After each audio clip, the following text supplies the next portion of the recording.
Hello guys, आप सबका against welcome हमारे इस यूट्यूब चैनल पर नासिर इन्फॉर्मेटिक्स। तो गाइस, हमने पिछले लेक्चर में बात की थी डाइजेस्टिव सिस्टम। सो आप लोग के ज़्यादा ज़्यादा प्यार मोहब्बत बहुत मिला है और आप लोग ने शेयर भी किया है, लाइक भी किया है। सो मैं आज का टॉपिक है, आज का मेरा लेक्चर है क्या, आज का लेक्चर हम लोग का है ह्यूमन ब्रेन। Human brain. आज का लेक्चर स्टार्ट करने से पहले मैं आप लोग से गुजारिश करना चाहता हूँ कि मेरा जो ये नासिर इन्फॉर्मेटिक्स चैनल है इसको ज़्यादा से ज़्यादा share and subscribe and like ज़रूर करें और वीडियो पे लाइक ज़रूर मारें। ओके, तो चलिए आज का लेक्चर हम लोग शुरू करते हैं बिना देर करे हुए। तो आज का हम लोग का लेक्चर है ह्यूमन ब्रेन। ह्यूमन ब्रेन क्या होता है? ह्यूमन ब्रेन हम लोग के जनरली जो स्कल होता है उसके अंदर होता है स्कल, और ह्यूमन ब्रेन जो होता है वो ज़्यादा से ज़्यादा हम लोग की बॉडी में एक अहम हिस्सा होता है ज़्यादा से ज़्यादा। इसलिए हम लोग जब एक्सीडेंट, जब गाड़ी चलाते हैं तो हेलमेट पहनते क्यों पहनते हैं भैया? हाथ पैर से ज़्यादा हम लोग का ब्रेन होता है, ब्रेन ही से सब चीज़ कंट्रोल होती है। पूरी बॉडी हम लोग की ब्रेन से कंट्रोल होती है। ठीक, तो चलिए शुरू करते हैं। तो ब्रेन हम लोग का था फ्रंटल लोब। ब्रेन का जो होता है फ्रंटल लोब, ये फ्रंटल लोब हम लोग का स्मेल, ऑल्फैक्टरी नर्व जो होते हैं वो स्मेल के लिए, जैसे हम लोग के क्रेनियल नर्व में 12 तरह के नर्व, चलिए वो बात की बात है, वो बात का लेक्चर है, क्रेनियल नर्व। तो cranial nerve smell, frontal lobe जो होता है, ये चीज फ्रंटल लोब होती है। ये स्मेल फ्रंटल लोब हॉस्पिटल जैसे ये चीज है यहाँ पर का, ये हम लोग का है फ्रंटल लोब। ये हम लोग का होता है ऑसिपिटल, ये टेम्पोरल, ये पैराइटल होता है। ठीक है, चलिए तो अब हम लोग के बाद ये फ्रंटल हो गया। ये ब्रोकेस एरिया होता है, जो ब्रोकेस एरिया जो होता है यहाँ पर जो होता है फ्रंटल लोब के ऊपर वाला होता है, ये चीज ये हम लोग का स्पीच प्रोवाइड करता है। हम लोग जो बोलते हैं अपने मुंह से, जो हम लोग बोल रहे हैं, बातचीत कर रहे हैं, कम्युनिकेट कर रहे हैं, वो हम लोग का होता है स्पीच ब्रोकेस एरिया। फिर उसके ऊपर आता है मोटर कॉर्टेक्स हम लोग मूवमेंट प्रोवाइड करता है। जो हम लोग चलते हैं, हाथ हिलाते हैं, जो हम लोग चल रहे हैं, मूव कर रहे हैं कहीं भी, वो हम लोग का मोटर कॉर्टेक्स होता है। सेंट्रल सर्कस जो होता है, ये चलिए बात करते हैं सेंट्रल सर्कस, यहाँ पे हम लोग बात डिस्कस करेंगे। इसके बाद बात करते हैं सेंसरी कॉर्टेक्स क्या होता है।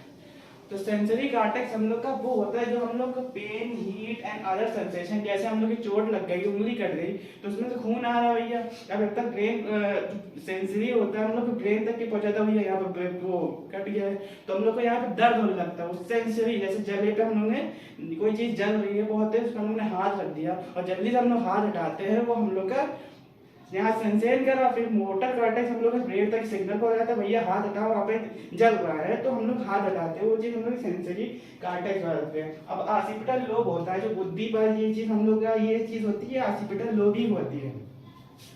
तो ऑसिपिटल लोब में प्राइमरी विजन, जैसे हम लोग देखना, कलरिंग, आइडेंटिफिकेशन, कलर को पहचानना, विजन के लिए, ये सब हम लोग का ऑसिपिटल लोब जिम्मेदार होता है। फिर हम लोग का आता है टेम्पोरल लोब में हम लोग का आता है इंटेलेक्चुअल मतलब बुद्धि मतलब जहाँ पे ज्ञान चीजें पढ़ाई से रिलेटेड जो स्टोर होता है, वो हम लोग का टेम्पोरल होता है लोब में। और हम लोग का इमोशनल फंक्शन और हेयरिंग, सुनने की क्षमता, ये सब यहाँ पे होता है टेम्पोरल लोब में।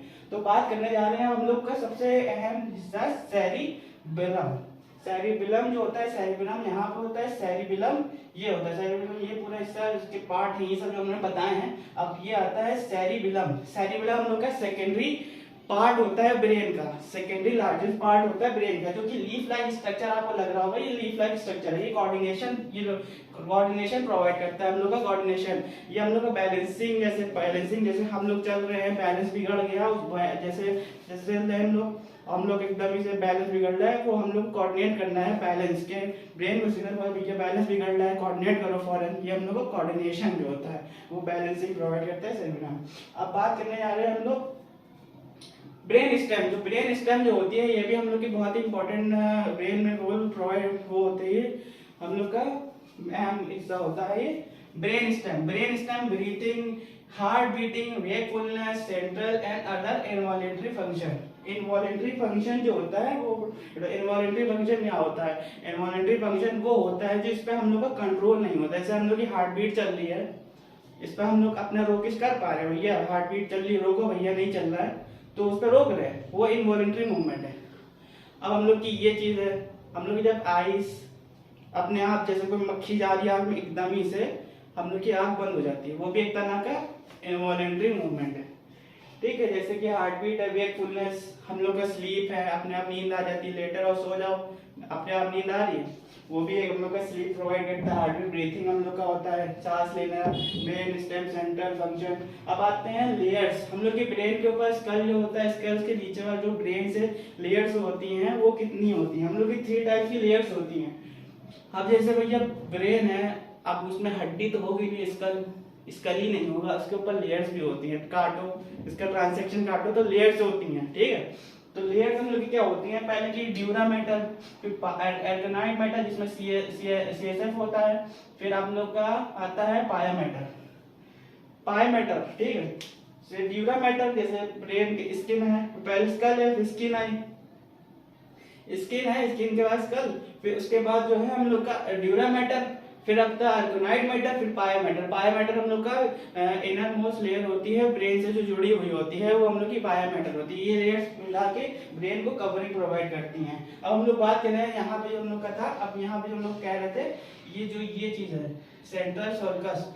सो सेंट्रल सर्कस ये होता है जैसे ब्रेन में ये चीज की लाइनिंग जो होती है, ये जो गांठें पड़ी होती हैं, इसकी जो ये गांठ होती है, यहाँ पर की जो ये चीज होती है, इसको हम लोग बोलते हैं, क्या बोलते हैं? सर्कस। और यहाँ पर की जो ऐसी तरह की गांठ होती है, इसको गैरोलस बोलते हैं।